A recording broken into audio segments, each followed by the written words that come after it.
Demon Slayer Season 2, Episode 2 is now out. Ready for you all to go and watch. This is the Mugen Train arc. So if you've seen the movie, you probably have seen all these episodes, except for the first one. The first one was completely different. But we're going to talk about Episode 2. Let me know in the comments below. What do you guys think? Did you love it? Did you hate it? Smash down in the comments below. Smash that like button. It helps me out. It helps this video out as well. And don't forget to click that subscribe button and notification bells. And let's jump straight into the review of Episode 2, Season 2 of Demon Slayer.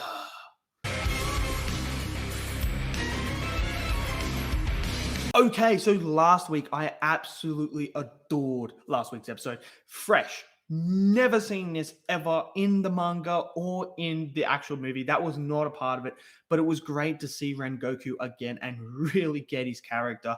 It was heartwarming, it was awesome, and we got to see more about Rengoku as a character, which we don't really see much in the movie, but that episode really expounded upon his actual values and morals in life and showed you just how positive he is and how likable the guy is. You cannot hate Rengoku. No one can. The guy is just such a good character. So we move into this episode. If you have seen Mugen Train, you have seen everything in this episode. It is no different to the first part of Mugen Train. This is where we see Tanjiro, Zenitsu, and Inosuke, my boy Inosuke, we see them interact with Rengoku for the first time as they board the Mugen Train, and it picks up right there, right where we left off in the last episode, and we get to see the interactions of Tanjiro asking Rengoku about the dance that his father did, and Rengoku just saying to him, I absolutely know nothing about it, but I will train you, and it was so much fun in the theater, and now it was just as fun in this as well. It still looks absolutely gorgeous, looks as good as the movie does. It's brilliant animation. I love the animation style in Demon Slayer. It's just so vibrant, colorful, and bright, and it's just so good, isn't it? It's so incredibly good. But we are basically following the two demons that do show up in the train, and we see Rengoku absolutely decimate them. That impresses our three heroes that we follow.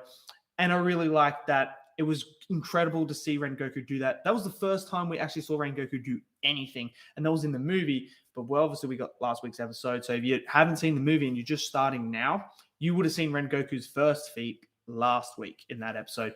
But he does it again in this, takes down the two, and they're just so impressed. They're like, train me, train me. It's so much fun. We get to see more about the characters as well. And we also see the villain of this arc. Well, one of the villains of the arc, Enmu. We get to see him, the lower, what is he? How do the moons go? Lower one, I believe he is. We get to see him, the dream demon, as I like to call him. Him, she, who, whatever, demon. I don't know if it's a boy or girl.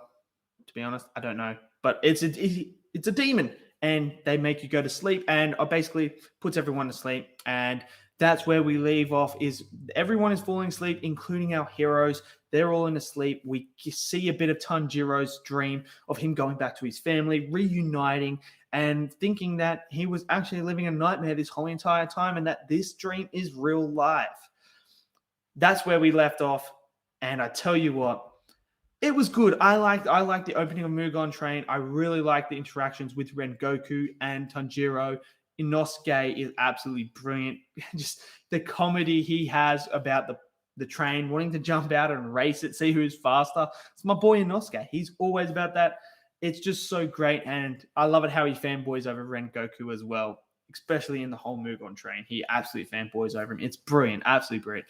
But I'm very interested to see if they add anything next week. I thought because they did do this with Dragon Ball as well, with Battle of Gods and what's it called? Resurrection F. And they added little bits into that arc as well. They added little training things and all this other stuff, changed a few things around that we didn't see in the movies. This time, the first episode was a big surprise. I did not expect to see a full episode of just complete new stuff. I did not expect that, and I really enjoyed that. This episode was a complete rehash. So if you've seen the movie, I would say you don't need to watch this episode because it's beat for beat the exact same. I think maybe the music might have changed. I can't tell you 100%. I can't remember because I know the last episode, the music was very good. It was very different as well. Having Rengoku's theme underline most of it was brilliant. This time we got to hear the full Rengoku theme. It was brilliant when he pulls his sword out. Like, that just looks so gorgeous. Absolutely gorgeous. I love it. But next week, I'm interested to see if they're going to add anything to the dream elements, because have you seen it? You do know that we're going to explore some heavy stuff in the dreams. So I'm very interested to see if we're actually going to see a bit more of the dream sequences, especially with Tonjiro's, because Tonjiro's dream is it's heartbreaking. Even Rengoku. I'm sorry, Rengoku's dream's heartbreaking as well. That I would like to see expound upon Rengoku's dream and give us some more context to the family. That's what I'm hoping for in the next episode. I want to see more of that family dynamic. Seeing that, I'm interested in that as well. I love the opening credits for this as well. I thought that was really incredibly done. Brilliant. The end credits were brilliant as well. I'm really liking that. But overall, it's a rehash of the first part of Mugen Train, the first 20, 25 minutes, 26 minutes. It's a rehash. So you don't necessarily need to see this episode, but I would still highly recommend checking out the first episode. Even if you've seen Mugen Train, the movie, check out at least the first episode so far, because that's completely fresh. It's not in the manga. It's not in the anime or the movie or anything. This is completely new, fresh material, and it's really good. As for this one, rehash, you don't need to watch it, but if you want to, you can. It's still good. I enjoyed it quite a lot. So let me know in the comments below. What do you guys think of this episode? Did you love it? Did you hate it? Especially in the comments below. Smash that like button for me. Click subscribe as well. And I'll see you all in the next video. Until then, stay safe. Peace out.